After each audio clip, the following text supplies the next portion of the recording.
Welcome to my channel. There's an issue that trended a few days ago. It's an issue that I think is necessary that we talk about it. It has to do with the governor of Anambra State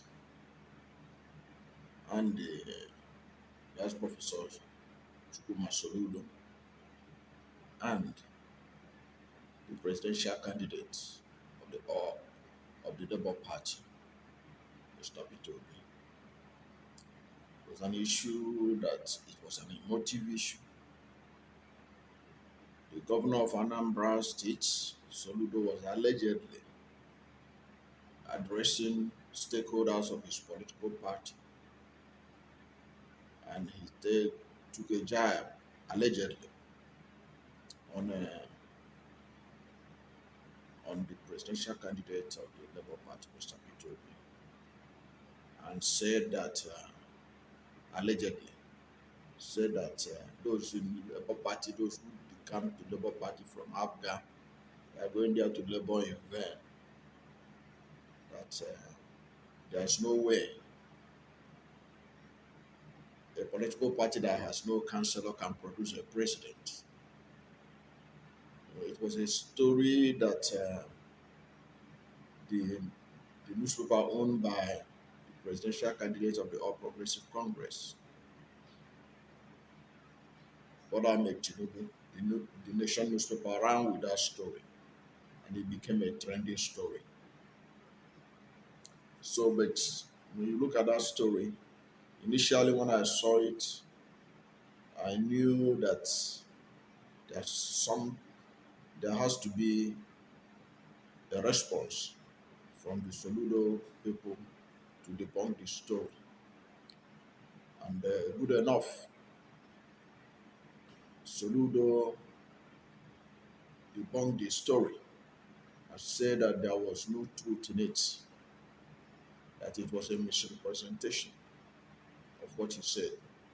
Soludo spoke through his chief president. But it has become the norm. If you observe what is going on in the country today, as I keep repeating, you hardly hear about the APC attacking the PDP. The target of the attacks these days is usually Mr. Peter Obi and the Labour Party. Of course, that's an indication of the momentum that Mr. Peter Obi has, and in which he's going to shock a lot of naysayers and political pundits who are not taking him serious yet, who have not seen what many people are seeing, who have not seen what others are seeing, even those outside the country. The other day, the same Nation newspaper owned by Tinubu published a story which is titled Prominent Nigeria Who Said That Peter Obi Will Not Win. Can you imagine a newspaper making that an issue, and then went and compiled things that was said about Soludo by other political leaders and other religious leaders like Reverend Mbaka and all the rest of them. At the end of the day, that was the news we ran with. And it shows you how far that particular newspaper can go to distort matters, to misrepresent issues that has to do with Mr. Peter Obi. The other day, on June 22nd, the most prominent business newspaper in America, the Bloomberg, took Tinubu and Atiku to the cleaners as very corrupt people and cited a lot of corruption allegations against them. But this was not good enough for the Nation newspaper to carry it on their paper, because they know the damage it will do. And I'm sure not many people are aware of this story. But in a previous video, I put the link to it so that those who subscribe to this channel can go and read it and see the kind of allegation that was leveled against them by, by that American prominent business newspaper and the television house, the Bloomberg, which is headquartered in New York. Uh, Now, what does this show? It shows that Mr. Peter Obi is going somewhere. Because if he's not going somewhere, there's no way he will be the subject of attack. In this coming election, there are 18 political parties and 18 presidential candidates. It's only Mr. Peter Obi everybody's talking about. If Mr. Peter Obi sneezes, everyone catches cold. So it is an issue that those who are supporting Mr. Peter Obi have to know about, and they have to look for reliable sources like this my channel, where they can get reliable information, because a lot of distorted informations are out there trying to deceive Nigerians into thinking otherwise. So why I brought up this topic is basically to draw attention that Mr. Peter Obi is the man that everybody's talking about, and that there are a lot of fake news out there. At every opportunity, they would try to sell it to you and to anybody that there is an issue, that there's a problem. So I want you to guide against those kind of news, uh, the cook up stories. People should be careful the kind of sources of their information. For example, I don't think any reasonable Nigerian should be reading the Nation newspaper when you know that the presidential candidate of APC is the owner. So what they are going to project mostly is what will favor their paper. I don't think any reasonable Nigerian who want objective analysis of news should be tuning to TVs owned by Tinubu, and you expect the person expect to get objective analysis. So that is what I want people to understand. When you see any information on Mr. P2B negative, try and check out the background of the source of that information.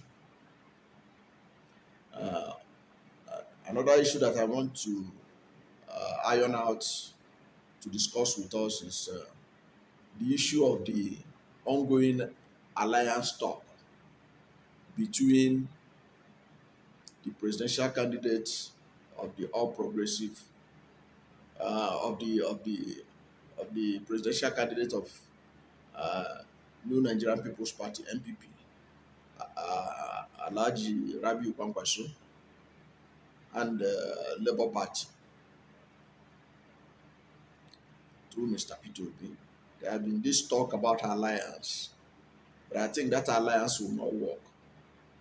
And I want to give it reasons why it will not work and why people should not put hope on it, and why Mr. Peter Obi should move on, because it's an alliance that is not going to work. It's not going to have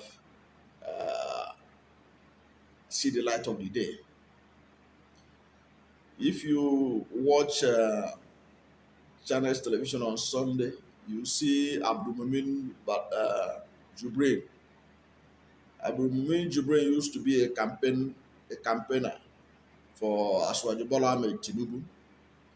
When Jubril fell out with his governor in Kano, Ganduje, he decamped from APC and moved to NNPP. Since that time, he has been singing praises of Kwankwaso. A few weeks ago, the only person who is good to be president of Nigeria was Aswaju Bola Ahmed Tinubu. But in the past few weeks, since he decamped to NNPP, he has been singing praises of Kwankwaso. That Kwankwaso is the only person who can solve Nigeria's problem. And this is despite the insensitivity of the quest for Kwankwaso presidency. Kwankwaso is from the northwest, where Buhari is from. After Buhari has spent 8 years by May 29, 2023, Kwankwaso still think that any reasonable Nigerian will want a northerner from northwest to be president of Nigeria. And the kind of statements that that Jubril was making uh, in that interview with China's television, it was obvious. It was clear to send a message to Mr. Peter Obi and all those in the Labour Party who are putting hope on any alliance with these people. Their level of arrogance is out of this world. He was saying that they are the senior partners, that there's no way Kwankwaso can be vice president to Peter Obi. I consider that an insultive statement. I consider it a statement that is not done in good faith. So there's no point Mr. Peter Obi waiting on them. He has to move on with his campaign because Mr. Peter Obi has a nationwide momentum than Kwankwaso right now. No reasonable Nigerian is talking about a president from northern Nigeria. Talk more of Kwankwaso. Kwankwaso claimed that through Jubril is claiming that they control 70% of what they are bringing on board to Labour Party. I don't think so. The only place that Kwankwaso has leverage is only in Kano State. He doesn't have leverage in Jigawa and much of Northwest West where he comes from. But I can tell you for free that P2B has already locked down Southeast. P2B is already locking down South. So what is it that Kwankwaso is bringing on? He's bringing nothing. Because Kwankwaso was outmaneuvered even in his base in Kano. Who will forget the drama that took place during the 2019 governorship election in Kano? Ganduje was able to dribble him out of power, himself and his candidate. They couldn't make the governorship position, and Ganduje took up the structure. So what are we talking about? So there's basically nothing that Peter Obi need from him beside that Kano. And even Kano, I have made a video where I say that Kano will be insignificant in this election. Kano will be divided by three strong people. At the end of the day, the vote of Kano will make no difference. Before, if you look at the previous elections in Nigeria, look at when the vote from Kano comes, it will be like in bulk, 1 point something million for the leading candidates. Buhari used to get up to 1.2 million, 1.3 million from Kano.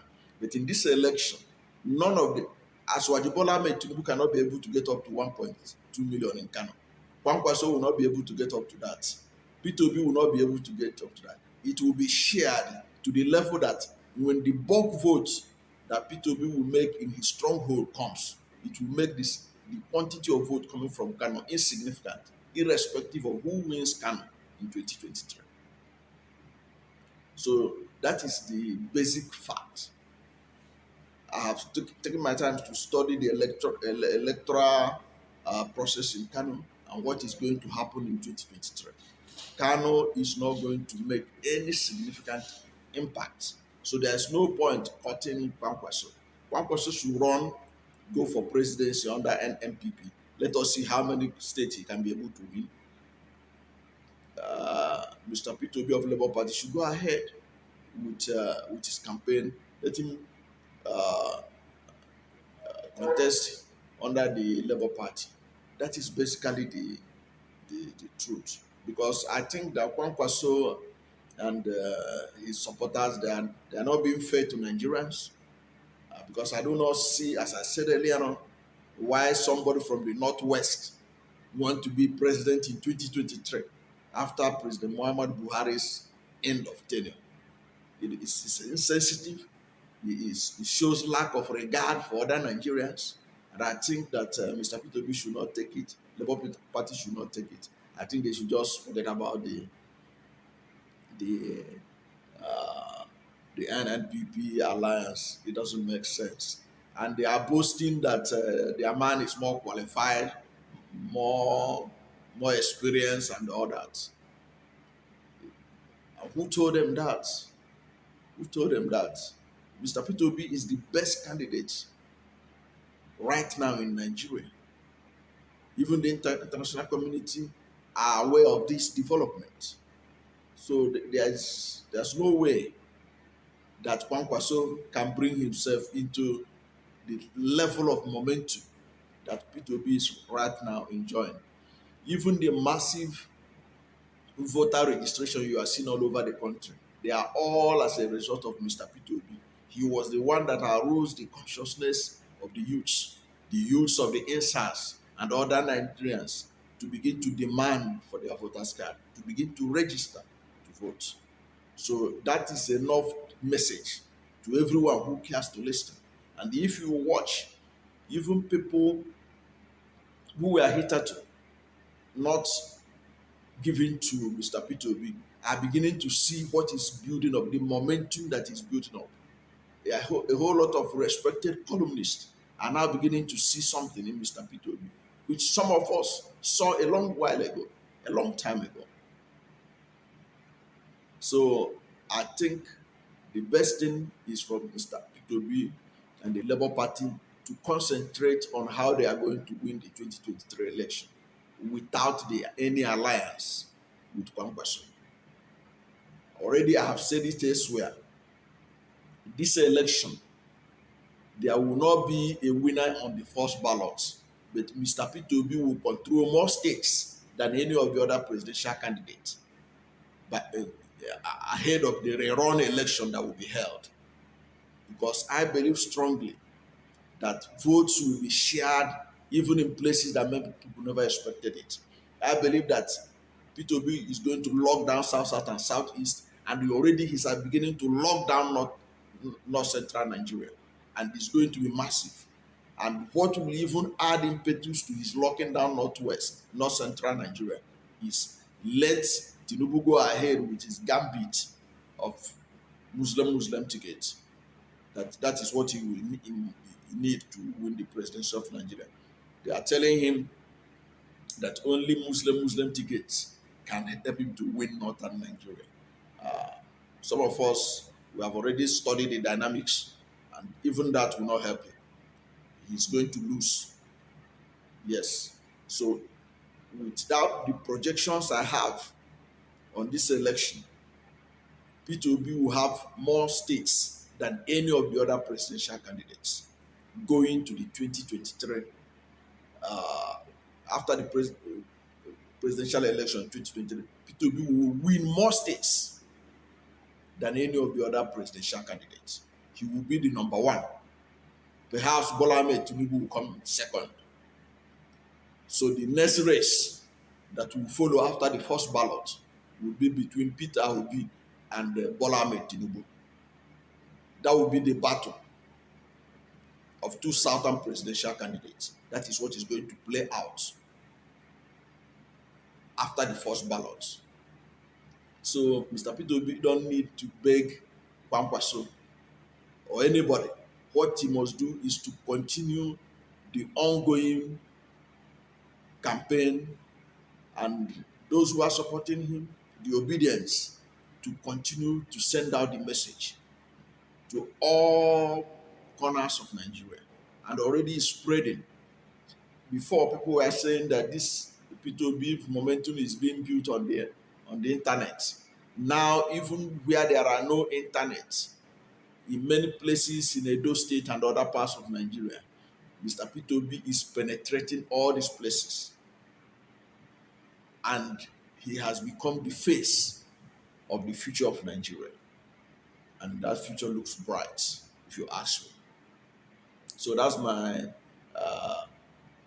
discussion today, that Mr. Peter Obi should forget about any alliance with these people. They didn't come in good faith. He shouldn't trust them. He should just forget about them. Kwankwaso is not ready to be vice president, and there is no way Mr. Peter Obi of all people to come and be vice president to Kwankwaso at a time when southern Nigeria ought to produce the president of Nigeria. It doesn't make sense. It doesn't make sense at all. So that is basically it. That's where I want to stop right now. Please, if you are not yet subscribed to my channel, please subscribe to my channel. Hit the subscription button, hit the notification bell, like this video, share it widely, so that anytime I have a new video, you will be among the first to know. God bless you.